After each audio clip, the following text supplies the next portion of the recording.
Suresh Babu DJ Suresh Babu DJ Suresh.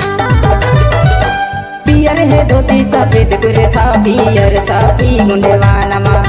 पियर है धोती सफेद कुर्ता पियर साफी गुंडेवानमा। गुंडेवानमा कोया कर ले चिन्हारिया जमानमा दो। गुंडेवानमा कोया कर ले चिन्हारिया जमानमा दो।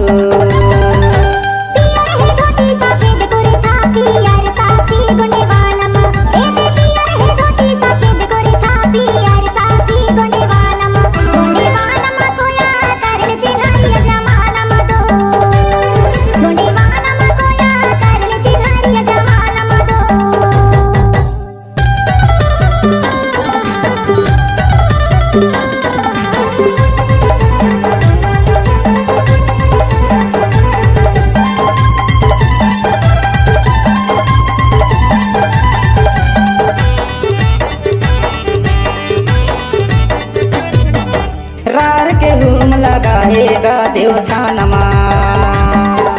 रार के हुम लगाएगा देवठानमा। चंद्रदानमा कोया कर ले चिन्हारिया जमानमा दो। चंद्रदानमा कोया कर ले चिन्हारिया जमानमा दो।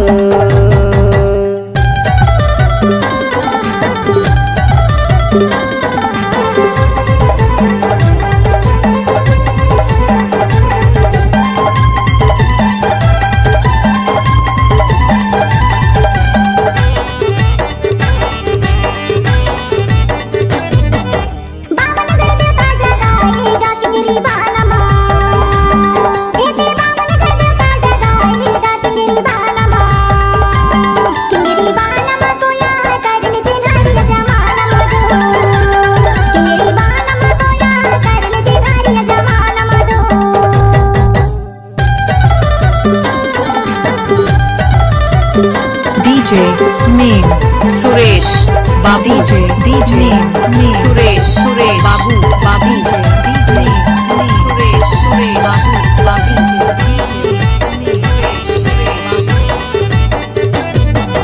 पांच देव कलश जलाएगा देवठानमा।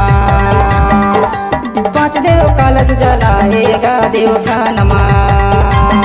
देवठानमा कोया कर ले चिन्हारिया जमानमा दो।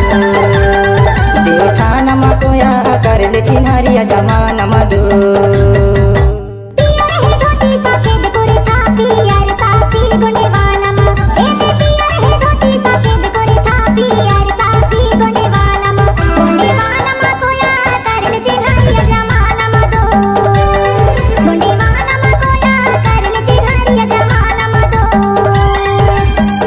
चिन्हारिया जमानमा दो।